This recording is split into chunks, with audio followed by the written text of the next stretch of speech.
We've had the temporary permission granted. Okay, what we've got now is the permanent permission, and this is a chance to stop it. There's a whole fiasco of a planning application which you all know about, documents and evidence that was flawed, traffic surveys that took place at times when children don't travel on a weekend, traffic surveys which are about the impact of the number of children going to the temporary academy, 60 children, rather than 1,600 who go to the permanent academy. This is a heavily congested road at all times of day and night. To that, we're going to add a huge stream of vehicles. When we looked at the temporary planning applications proposal, there isn't even a proposal that allows the cars to pull off the road to drop the children off in a safe environment. Coaches can't go in and turn round, so they have to stop on 40 Avenue to drop the children off. Equally, if you look at the site access, it's one of the most dangerous parts for young people to access that school. I tell you, they have had a great deal of grief from the local people in trying to push this through. It's quite apparent that we need more school places in the Stonebridge and Harleston areas. There's a real groundswell of opinion from parents in Harleston, one of the poorest places in the country, who were saying we need a local school. Now, if you were to choose to put a school, where would you put it? I suggest you put it in the Stonebridge or Harleston area. If you were to choose to site a school which was the most inconvenient place for children from Stonebridge and Harleston to get to, you would choose Wembley Park playing fields. It's not on a direct tube line. It's not on a direct bus service. In fact, you'd have to take 2 buses. Whichever way you go, you'd have to take 2 buses to get there. And equally then, if parents are bringing their children by car, you are coming up either through the Wembley Industrial Estate, or along the Harrow Road, or along Neaston Lane. Now, any which way, anyone that knows those journeys knows that they are heavily congested at all times of day and evening. So the very last thing you do is actually site a school where it's being sited. Where should the school be? They'll be in the north of the borough. Where do you think we need school places? The north of the borough, 96. South of the borough, 225. All areas, 149. Again, are the council taking notice of those parents and what they're saying? I take the view that children, especially young children, should not be forced to travel on buses for great distances to get their education. It's far better for them to have their education near to where they live, so that hopefully they can walk to school or be taken on a short journey to school in a safe environment.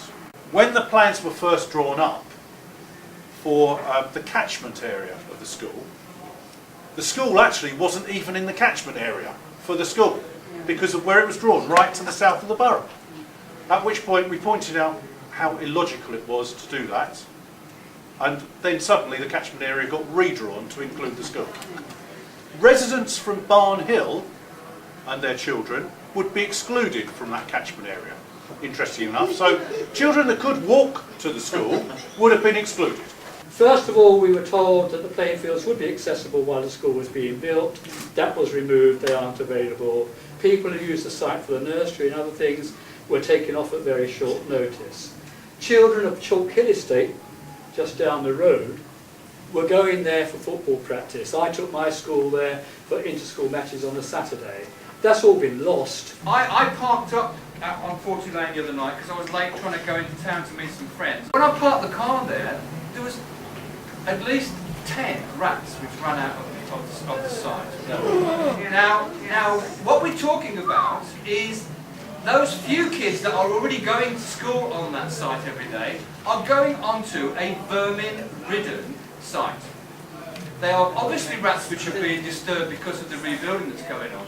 But I just wonder, do any of the parents of the kids that are currently sending their kids to school there actually know about the conditions of that site? There is a great need for sports facilities in the borough.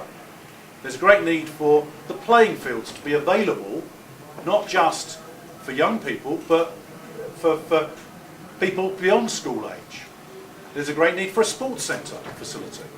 which of course was being provided on these playing fields to a certain extent prior to them being taken over.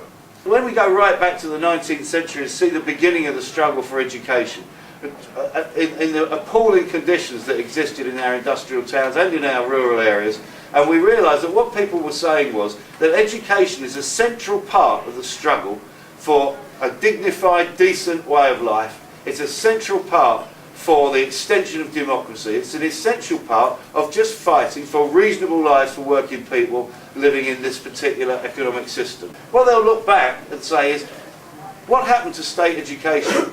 Was it defended by the people when the powers that be decided, because of their complete infatuation with the private sector, to fragment our schools, divide them, force them to compete, introduce all the processes of the market economy into the way that they're run and forced to compete with each other? Or did local communities stand up around it, expose that kind of thing for the lie that it is, that it's nothing to do with education standards and everything to do with the desire to make profit out of the public sector? All through that history, since the Second World War, there was a consensus, they call it, around the question of public services.